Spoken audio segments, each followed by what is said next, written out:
A continuación, os presento una serie de situaciones que todos habéis sufrido en algún momento. Coincidencias inexplicables que te dejan perplejo. Infortunios cotidianos. Pim, pim, a ti te esconden las cosas y a tu madre se las pone en bandeja.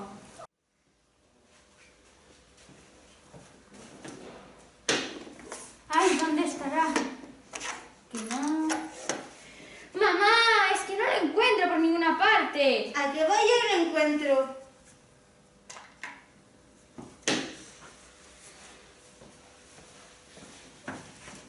¿Y esto qué es? Pero es que no estaba ahí. Toma. Tal, te da fuerza sobrehumana cuando intentas abrir una bolsa de patatas fritas.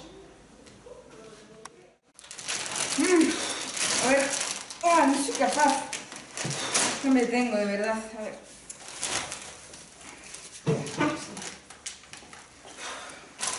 Venga. Lara, disfruta recordándote cosas horribles justo antes de que te duermas.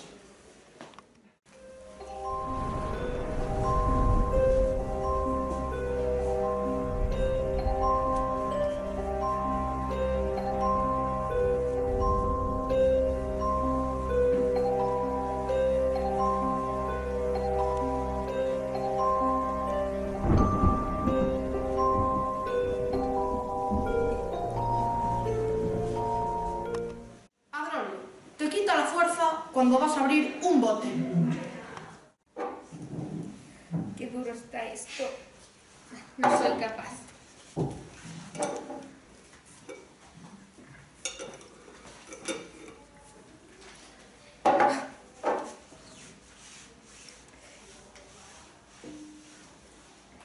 Esto es imposible.